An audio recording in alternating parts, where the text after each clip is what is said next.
모두 자리에서 일어나셔서 오늘 우리에게 주시는 하나님의 말씀을 듣겠습니다.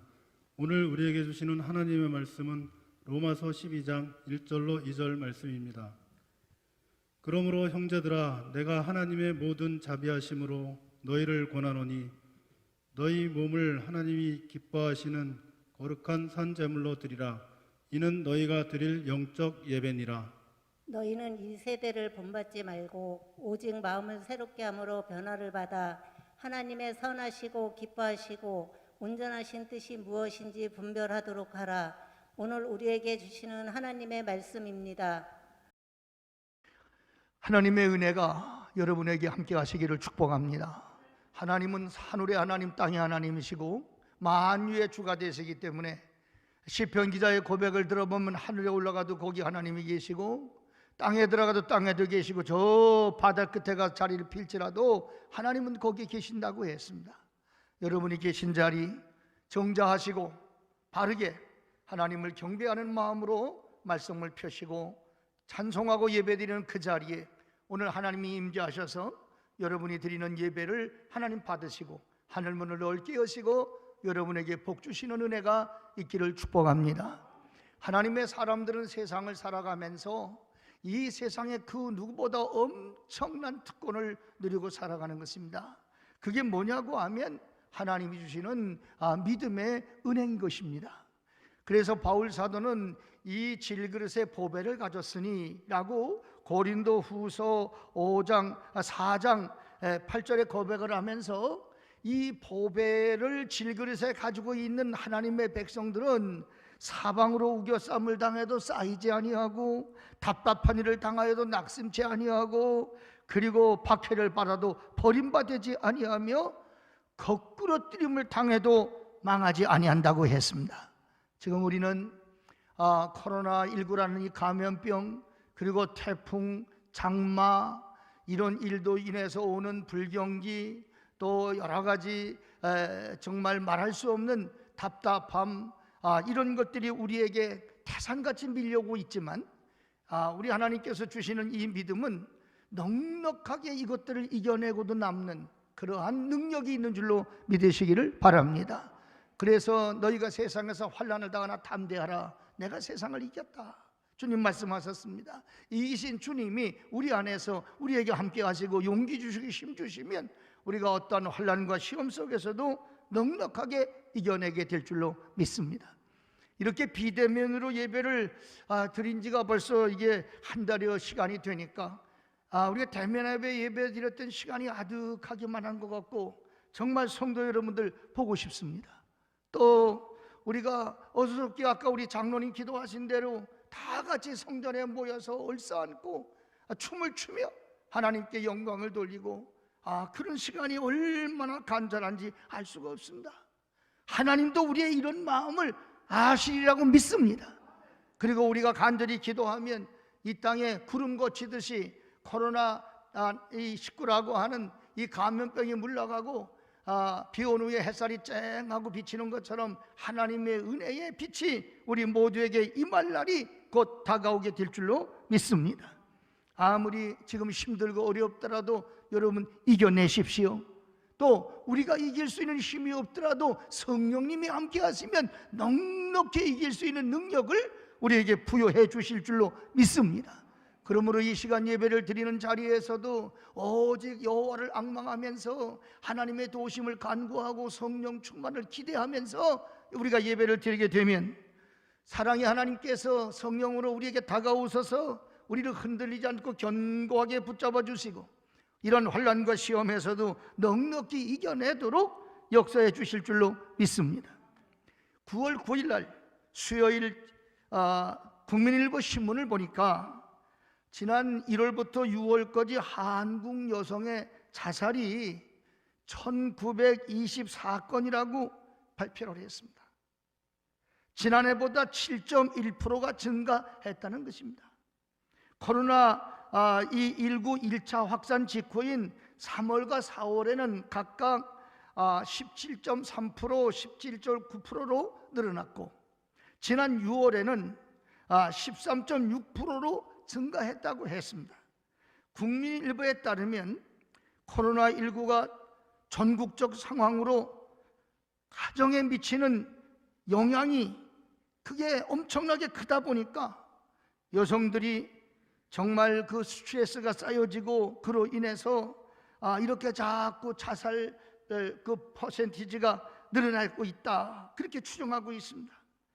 전염병 사태가 6개월에서 7개월 장기하다 보니까 여파가 점점 정서적으로 경제적으로 이렇게 복합적인 그런 스트레스로 작용을 하고 우울증, 무력감, 자포자기 이런 것들을 발생시키면서 이게 자살률 증가로 이어지고 있다고 신문은 보도하고 있습니다. 이제는 코로나 불우라고 하는, 그래서 코로나19와 불우, 우울감, 이게 합쳐진 신종어인데 그 코로나 그 확산으로 인해서 우리 생활이 엄청나게 우울해지고 있다는 것입니다. 그래서 그 코로나 불우라고 하는 이런 단어가 생겨지게 되는 것입니다. 우울감이나 무력증을 뜻하는 단어인데 집 안에만 머물러 있으니까 활동을 못하니까 답답하잖아요. 거기다 또 마스크까지 다 쓰고 있으니까 누구와 대화를 할 수가 없습니다. 그리고 특별히 성도들은 그저 일주일 동안 삶이 아무리 지치고 피곤하고 어려워도 성전에 와서 찬송을 부르고 하나님께 기도를 하고 하나님의 말씀으로 위로를 받고 그리고 하나님이 주시는 능력의 에너지로 충만해지면 새 힘을 얻어가지고 또 돌아가서 가정생활, 사회생활, 직장생활 이기는 것인데 교회를 오지를 못하고, 물론 가정에도 하나님이 계시면 틀림이 없어요. 그러나 이 예배생활이라고 하는 것은 예배를 통해서 하나님께도 영광을 놓지만 성도와 성도 안에 따뜻한 사랑을 느끼는 것입니다. 격려를 받게 되는 것이죠. 또 격려를 주는 것이죠. 거기 우리 삶의 존재의 이유가 있는 거잖아요. 이런 게 되어지지를 않으니까 자꾸만 답답한 생각이 들게 되고, 또 이 믿음이라는 것은 말입니다, 하나님께서도 바울사도를 통해서 말씀했지만은 모이기를 힘쓰라고 했잖아요. 장작불을 모아놓아야 장작불이 호를 타오르는 것처럼 이 성도들이 모일 때에 거기에 힘이 생겨지고 모일 때에 더 믿음이 확 더 증가하게 되어지고, 우리가 모일 때에 더 그 성도들의 힘이 위력을 발휘하게 되는 것입니다. 장작불을 다 흩어놓으면 이 괄던 불이 말이 호를 타오르는 불이 다 꺼져가는 것처럼 이 우리가 모인다고 하는 것과 흩어진다고 하는 것, 근데 지금은 모이라 그러지 않고 흩어져야 산다고 그러지 않습니까? 그러니까 영적으로는 자꾸만 힘들어지고 고달퍼지고 어려워지고 외로워지고 센티멘탈해지는 이런 상황 속에 빠지게 되는 것입니다. 그래도 또 가정에서 늘 가정 예배를 드리던 분들은 그래도 주의 종으로서 마음이 좀 놓여요.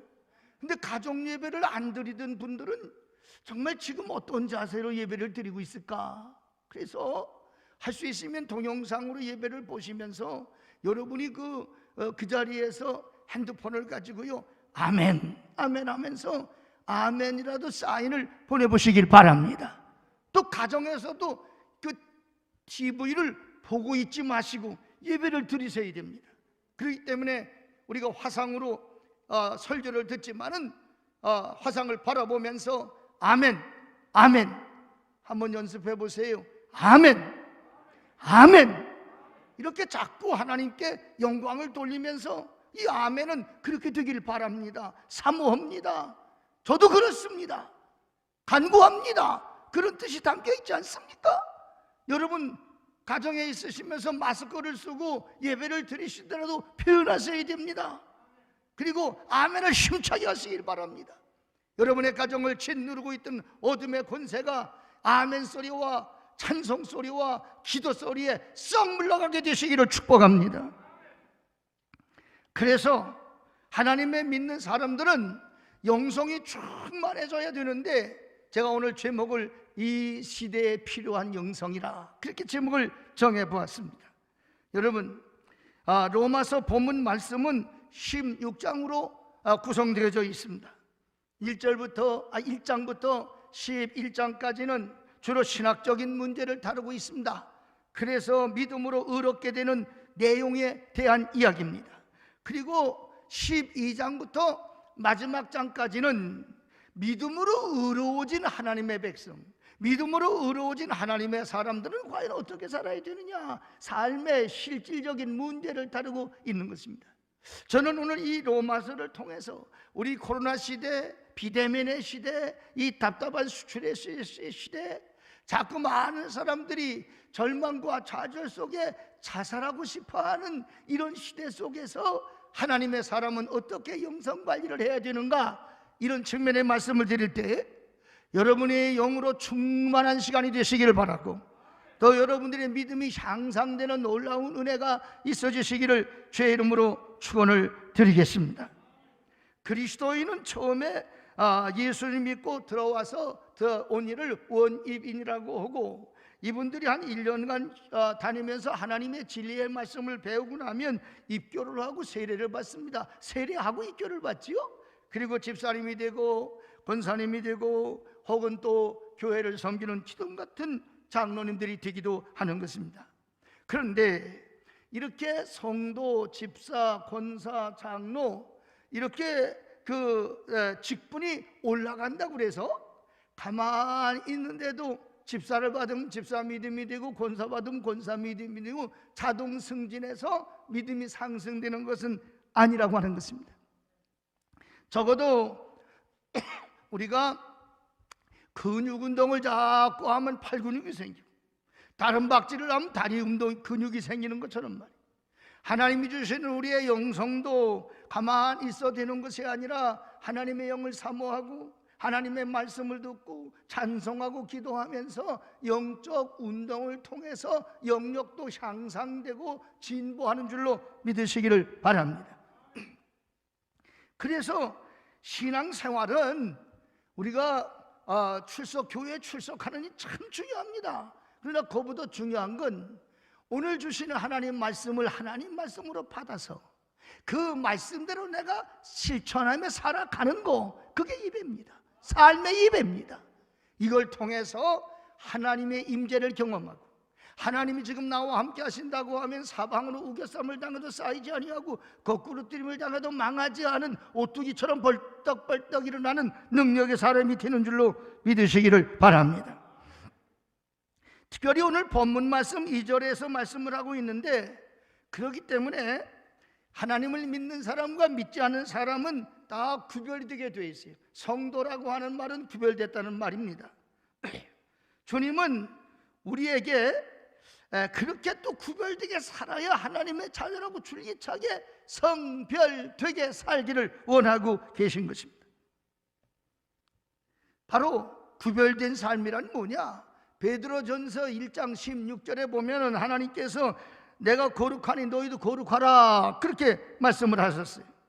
하나님께서 백성들을 출애굽시켜서 저 가나안 땅을 향해 가는데 40년 동안이나 그 모래바람이 일고 불뱀들이, 정갈들이 언제 물지도 모르고, 그리고 아멜렉 플레셋이 언제 공격을 하면서 그리고 말할 수 없는 추위로 밤에는 고난을 당하고 낮에는 뜨거운 태양으로 그 어려움을 당하는 그 길을 가게 하신 것도 다른 거 아닙니다.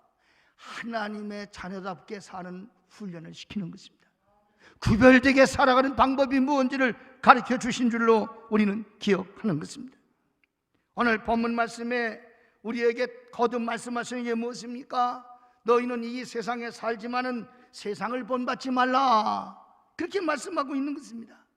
이 세상을 떠나 살아라, 세상을 미워하라, 세상을 저주하라, 절대 그런 얘기 아닙니다. 우리의 주님은 이 세상에 오셨습니다. 세상을 사랑하시는 게 하나님이십니다. 그러나 여기 세상이라고 말할 때에는 하나님의 영적인 것과 반대되는 세속적인 것들, 하나님 거역하는 거, 일락을 즐기는 거, 말씀을 떠나는 거, 그런 차원의 것을 말하는 것입니다. 그러니까 배가 물 위에 떠 있어서 배지, 물과 분리된 배는 존재할 수가 없지요. 그러나 이 배는 절대로 물 속에 가라앉아서는 안 되는 것입니다.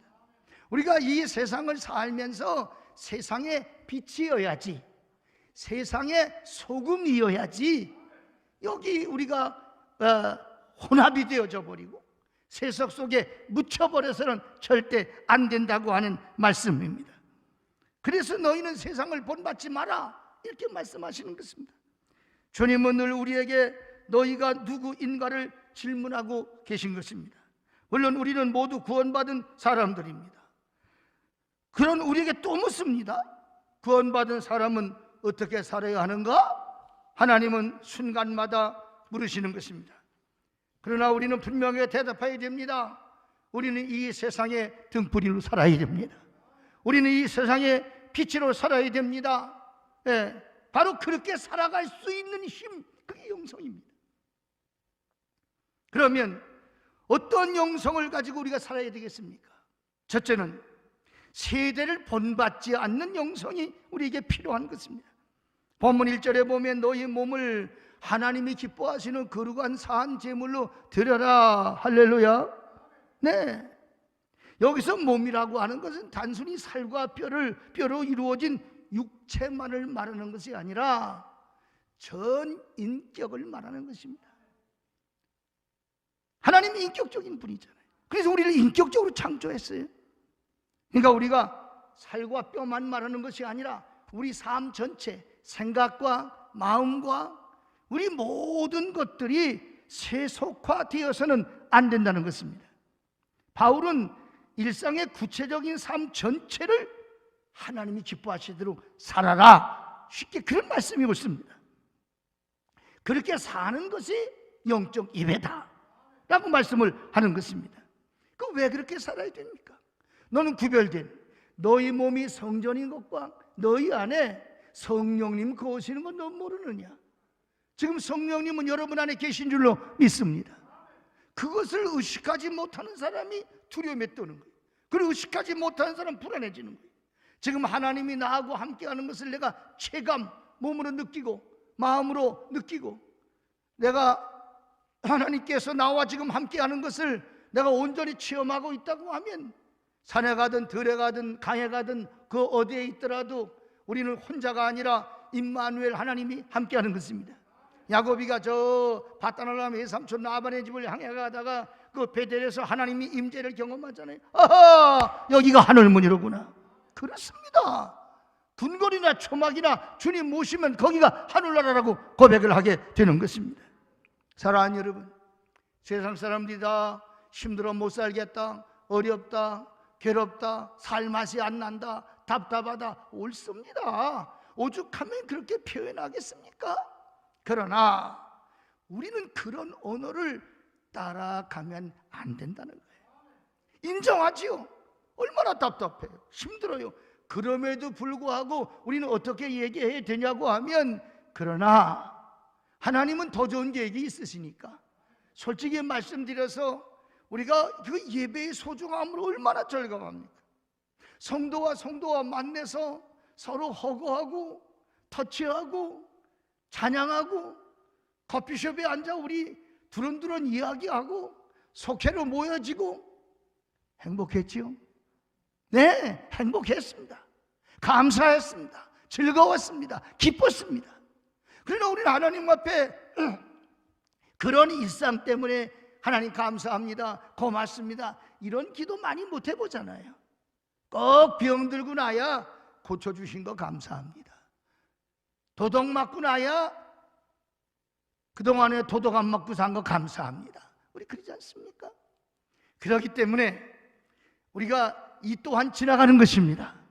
하나님이 곧 구름 지나가면 쨍하고 해 뜰 날을 주시는 것처럼 이 코로나19를 통해서 예배의 소중함을 깨닫고 성도와 성도의 그 사랑을 깨닫게 되어지고, 이거 우리가 일상생활이 얼마나 감사한지를 깨닫고 나면 하나님이 이제 그때 우리로 하여금 더 큰 영광을 받으시고 더 기쁘게 예배를 드릴 시간을 틀림없이 주신다고 하는 믿음이 무엇입니까? 미래를 하나님의 믿음의 안경, 믿음의 현미경, 믿음의 만안경으로 땡겨다가 보는 것입니다. 하나님 절대 우리를 망하기를 원치 않으신다는 말이에요. 하나님 우리에게 복 주시기를 원하시는 우리의 아버지신 줄로 믿습니다. 그렇다고 하면 하나님의 자녀는 언어가 달라야 됩니다. 하나님께서 잘 되게 해주실 거라고, 좀 답답하지만 참아보자고, 이겨보자고, 견뎌보자고. 그리고 오히려 찬송하고 기도하다 보면 마치 속에서부터 말입니다, 하나님이 주시는 감사, 하나님 주시는 기쁨이 샘물처럼 올라와야지, 기쁘지도 않은데 억지로 기쁘다고 그래서 그건 어려운 일이지요. 그러나 하나님을 자꾸 그래서 바라보고 하나님을 생각하고 사모하면 우리 속에서 샘물이 터지는 것처럼 놀라운 역사가 일어나게 될 줄로 믿으시기를 바랍니다. 시인 나태주 시인의 기도라고 하는 시를 보니까, 내가 외로운 사람이라면 나보다 더 외로운 사람을 생각하게 하여 주옵소서. 내가 추운 사람이라면 나보다 더 추운 사람을 생각하게 하여 주옵소서. 더욱이 내가 비천한 사람이라면 나보다 더 비천한 사람을 생각하게 하여 주시옵소서. 그런 시를 썼더라고요. 아, 그래, 맞지. 내가 이 세상에서 가장 불행한 사람처럼, 나만 답답한 것처럼, 나만 외로운 것처럼, 그게 아니라 나보다 더 힘든 사람이 얼마나 많을까. 우린 전능하신 하나님, 전지하신 하나님을 모시고 사는데 하나님을 모르는 사람들은 얼마나 답답할까. 하나님은 빛이시기 때문에 빛 대신 하나님이 내 안에 임하시면 내 안이 광명천지가 되는 거죠. 가정에 임하면 가정이 환해지는 거 아니에요? 근데 이 빛이 없는 사람들은 얼마나 답답할까. 그런 심정으로 이렇게 힘들어하고 어려워할 때 그들에게 하나님의 복음, 복된 말씀으로 전해주시고 그 불을 붙여주는 거예요. 축복해주는 거예요. 격려해주는 거예요. 하나님은 당신을 사랑합니다. 하나님은 지금 당신과 함께하고 있습니다. 내가 기도하고 있습니다. 곧 좋아질 겁니다. 우리는 어둠을 보는 것이 아니라 빛을 보는 것입니다. 네, 웅지만 바라보는 것이 아니라 양지를 바라보는 것입니다.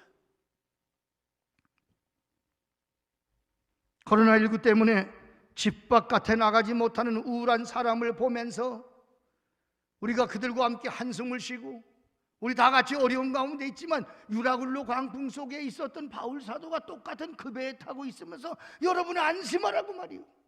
하나님이 어젯밤에 내게 말씀하셨는데 배와 물건을 잃어버려도 우리 생명은 손상이 없을 거라고 했습니다.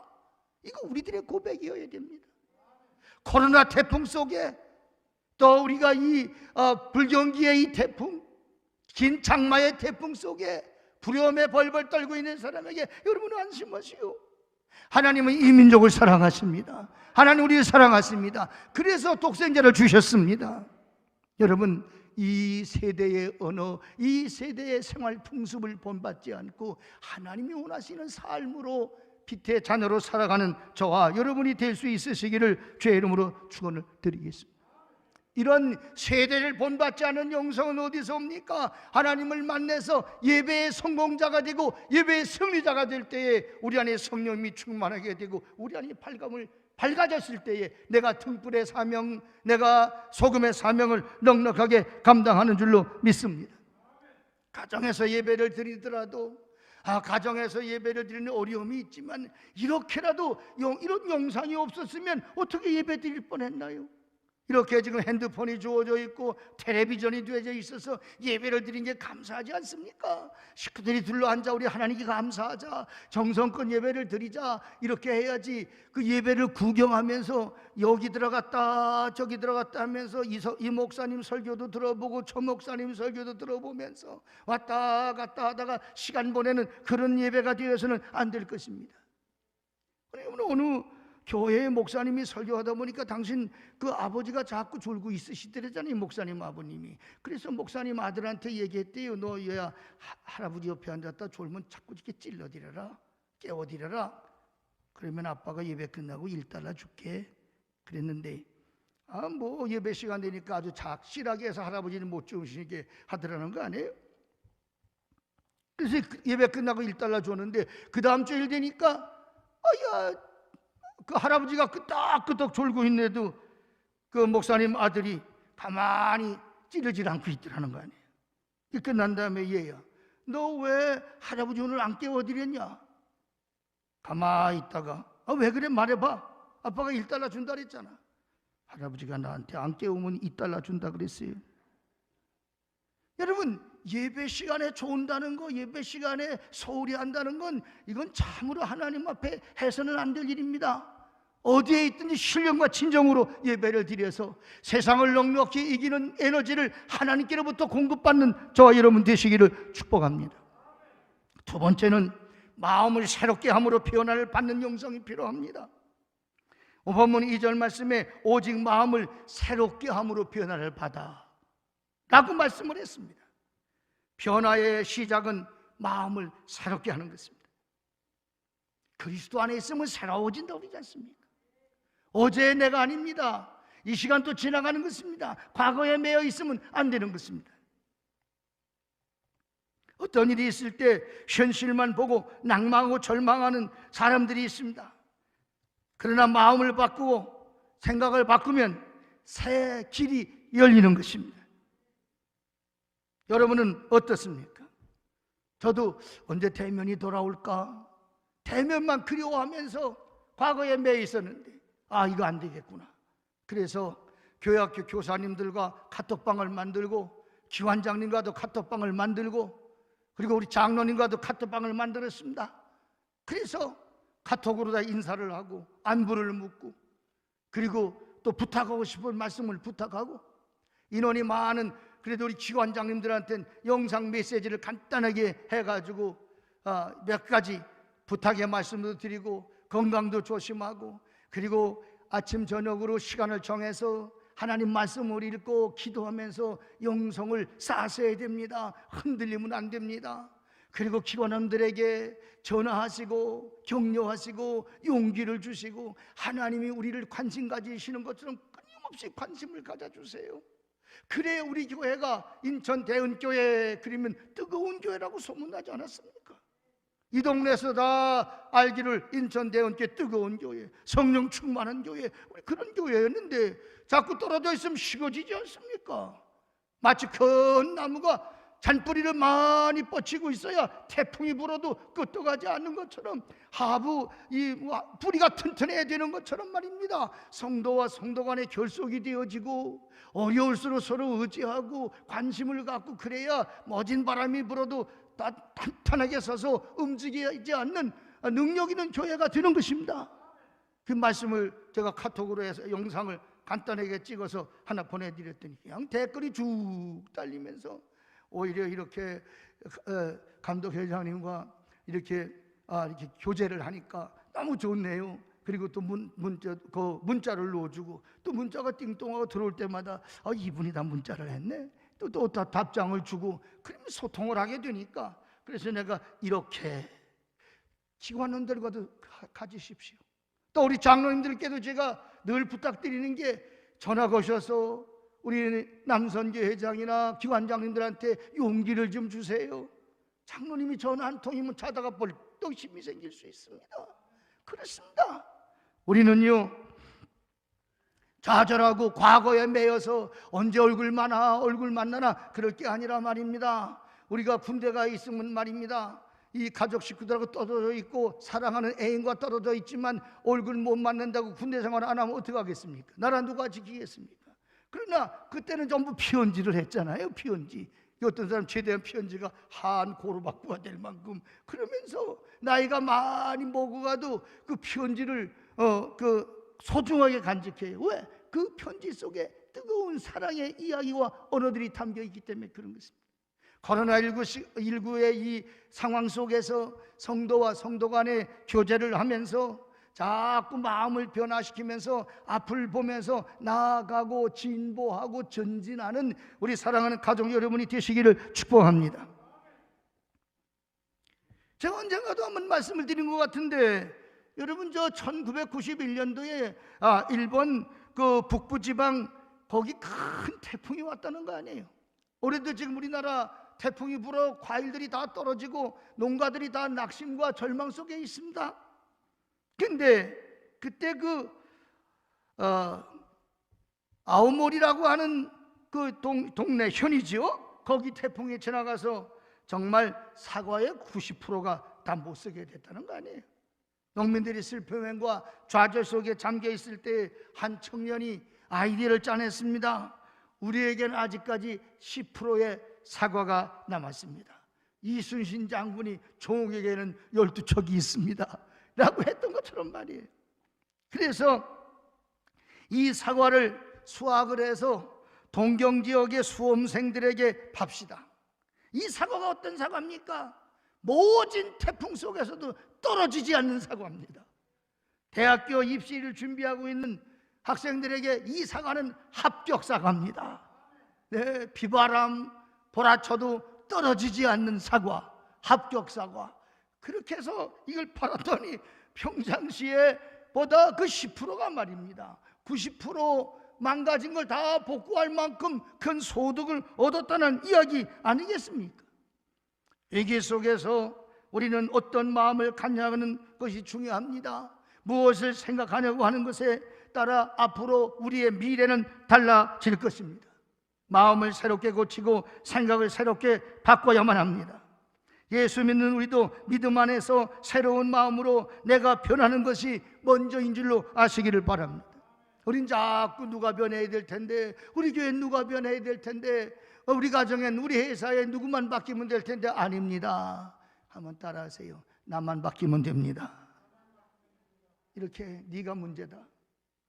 예, 이렇게 이 누군지 아시겠지? 우린 자꾸 이래요. 네가 문제라. 아닙니다. 이 사람이 문제죠. 내가 문제죠.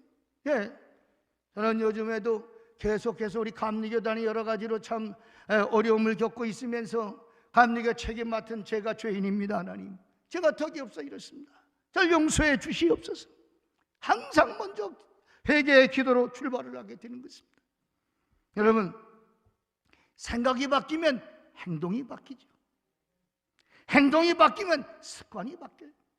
습관이 바뀌면 성격도 달라집니다. 그리고 성격이 바뀌면은 정말 인생이 바뀌는 것입니다. 성격이 참 중요해요. 성격이 바뀌면 인생이 바뀌는 거예요. 우리 마음을 바꾸지 않는 한 여러분의 삶은 달라지지 않습니다. 마음을 바꾸면 가정도, 사회도, 직장도 다 새로워지는 역사가 있게 될 줄로 믿습니다. 우리는 누가 무엇을 어떻게 하냐, 거기에 관심보다는 내가 할 일이 무엇인가를 먼저 생각해야죠. 이 코로나19의 이런 상황 속에 나는 어떻게 해야 될 거냐. 네. 어떻게 하면 속장님들과 가까워져? 어떻게 하면 성도들의 그 어려운 자리에 찾아갈 수는 없지만 만날 수 있을까? 기도로 찾아가고, 카톡으로 찾아가고, 전화 걸어서 만나고, 할 수 있는 방법을 다 동원해 보는 것입니다. 최선을 다해 보는 것입니다. 그러면 하나님께서 우리가 예기치 못했던 하나님의 방법으로 더 좋은 것으로 합력하여 선하고 아름다운 역사를 이루어 주시리라고 믿는 것입니다. 마지막에는 이 시대에 필요한 영성이 무엇인가 하니 하나님의 뜻을 분별하는 영성이 필요한 것입니다. 세상은 하나님께서 원하시는 기독교의 그 가치관이 자꾸만 가치관을 손상시키고 있는 것입니다. 그리고 세속적인 대로 우리를 따라오라고, 세속을 따라오라고, 세상처럼 해야 되지 않냐, 왜 기독교인은 그러냐, 자꾸 그렇게 얘기하지요. 아닙니다. 기독교인은 남들이 다 가더라도 하나님이 아니라고 성경에 빨간불이 들어와 있으면 안 가는 거예요. 네. 남들이 다 안 가고 있어도요, 성경에 파란불이 딱 들어와 있으면 가야 됩니다. 가다 죽더라도 가야 되는 것입니다. 바울 사도 보세요. 예루살렘으로 갈 때 다 사람들이 울며 불며 매달렸잖아요. 가지 말라고. 거기 가면 환난 당하고 거기 가면 죽습니다. 바울 사도가 뭐라고 그럽니까? 거기 가서 내가 죽는 한이 있더라도, 내가 어떤 목숨을 잃어버리더라도 나는 주 예수께 받은 사명, 곧 은혜의 복음을 전파하는 일을 마치려 하면은 내 생명도 나는 아깝지 않다. 죽어도 가야 된다는 거예요. 기독교인은 한 가지만 충성해야 돼. 죽도록밖에 없어요. 왜? 왜 그렇습니까? 주님께서 나 같은 죄인을 위해 죄 없는 그 목숨을 십자가에서 희생의 제물로 주시지 않았습니까? 예수님의 죽으심으로 내가 살게 된 거예요. 그럼 내 목숨 바칠 데가 어디 있습니까? 나에게 생명 주신 주님께 나도 목숨 드리는 거 당연한 거 아니겠습니까? 사랑하는 성도 여러분, 그렇기 때문에 우리 하나님의 사람은 이 어두워진 세상 가운데서, 갈 바를 알지 못해 방황하는 세상 가운데서 하나님의 신호등은 빨간불일까? 파란불일까? 노란불일까? 하나님께 나의 주시는 이정표가 하나님의 말씀이에요. 이거 우리 생활의 매뉴얼, 삶의 매뉴얼입니다. 우리는 그저 사람 가는 데를 몰려다니는 삶이 아니라 하나님의 말씀대로 살아가는 것입니다. 복이 다른 게 아닙니다. 금 나와라 뚝딱, 은 나와라 뚝딱 해서 하루아침에 많은 돈 벌고 높은 자리에 앉고, 하나님은 그걸 원하시는 게 아니에요. 하나님이 가장 기뻐하는 것은 하나님의 마음을 헤아려서 하나님의 자녀답게 하나님이 원하시는 길로 가는 것을 기뻐하는 것입니다. 주님께서 말씀하시기를 나를 따라 오라고 말씀하지 않았어요. 내 마음대로 가라, 그거 아닙니다. 나를 따라오너라. 너희가 사람을 낚는 어부가 되리라. 사람을 구원하는, 이 구원함이라는 것은 사랑 없이는 안 되는 것입니다. 오늘 이 세상이 다 메마르고 냉랭해 사랑이 없어 사람 살 곳이 못 된다는 소리가 나오는 것입니다. 그렇다면 내가 죽어서라도 뜨거운 사랑, 이 뜨거운 피의 사랑을 보여줘야 되는 것입니다. 마치 손양원 목사님처럼 말입니다. 원수라도 말입니다. 오늘 사실 여러분들에게 주보가 전달되지 못해서 안타까움이 있습니다만은, 제가 오늘 대언 칼럼에 이런 얘기를 썼습니다. 구원은 하나님의 선물이라고. 그러면서 미국 남가주주 프레스노에서 경건하게 신앙생활하는 부부 얘기를 소개했습니다. 어느 날 병원에서 전화가 왔습니다. 특수한 혈액형을 가진 환자가 지금 왔는데, 그 부인의 혈액과 혈액형이 같기 때문에 부인의 혈액을 좀 나눠주실 수가, 헌혈해 주실 수가 있겠습니까? 그런 전화였습니다. 부부가 하나님 잘 믿는 사람인데 헐떡헐떡 부부가 달려갔습니다. 어찌하든지 이 어려운 생명을 구원해야 되겠다, 그래 달려갔습니다. 가서 보니까 정말 피를 많이 흘린 환자가 있는데, 그래서 헌혈을 하려고 준비하면서 물어봤습니다. 이 환자가 어떻게 하다 이렇게 피를 많이 흘리게 됐습니까? 그렇게 물어보니까 글쎄 가족들이 싸우다가 저렇게 칼부림이 나서 저렇게 피를 흘리고 저렇게 됐습니다.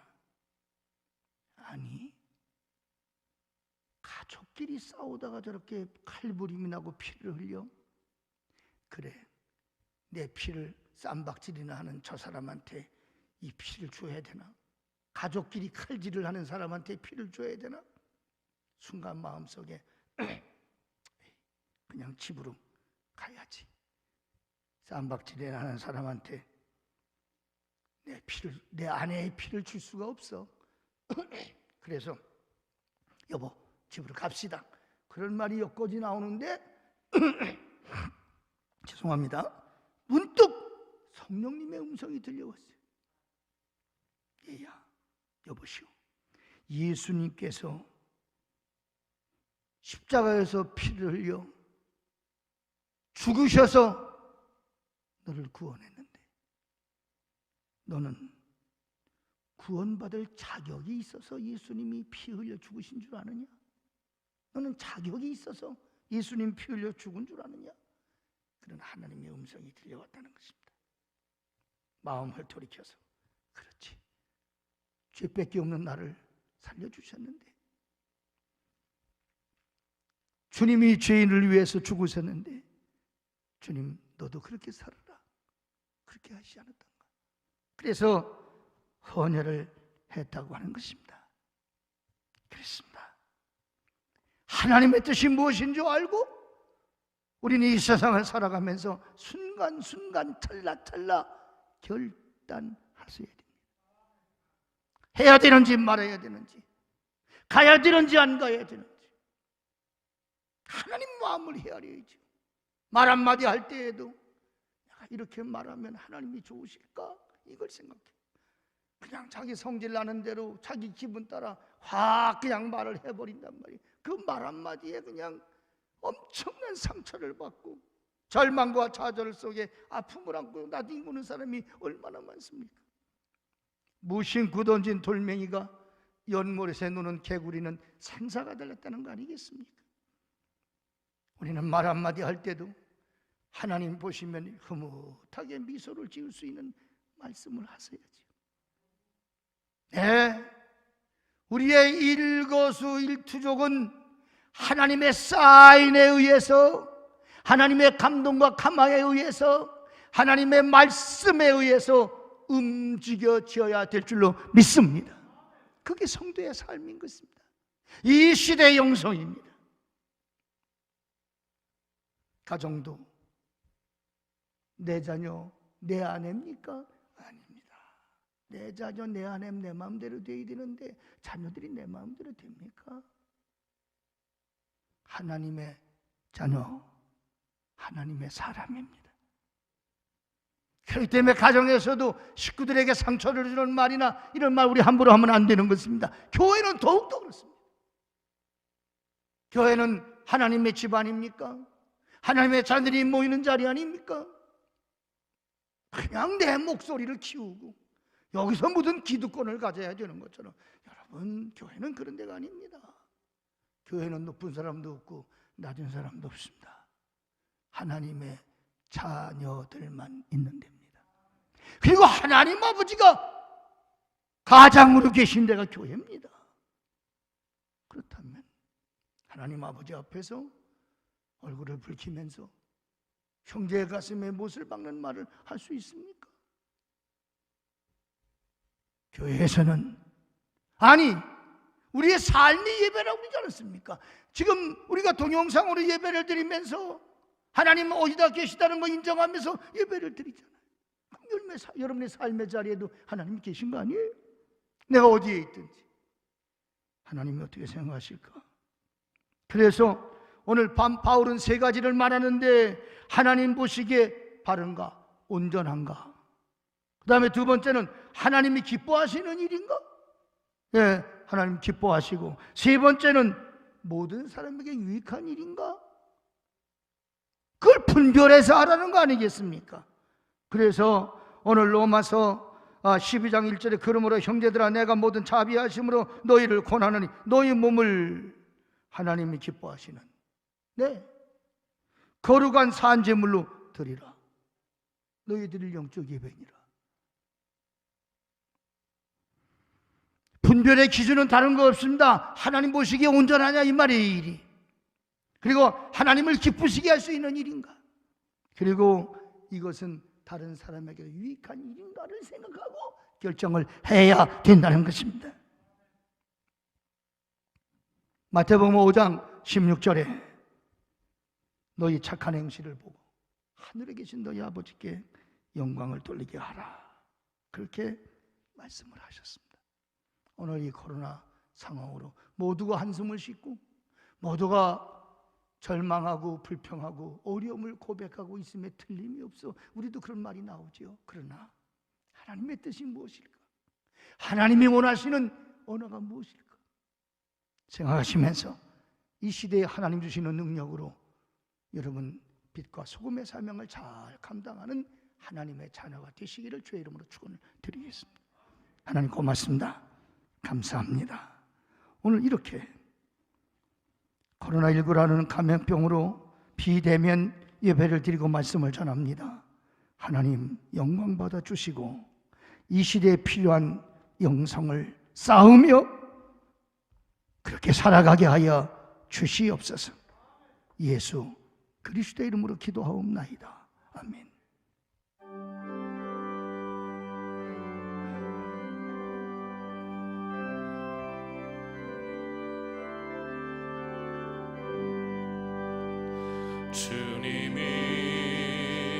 하시니 헤아리기 어렵더라도 언제나 주 뜻 안에 내가 있음을 아노라. 사랑과 말씀들이 나를 더욱 새롭게 하니 때로는 넘어져도 최후 승리를 믿노라. 이 믿음 더욱 굳세라. 주가 지켜주신다. 어두운 밤에도 주의 밝은 빛 인도하여 주신다. 이 믿음 더욱 굳세라. 이 믿음 더욱 굳세라. 주가 지켜주신다. 어두운 밤에도 주의 밝은 빛 인도하여 주신다.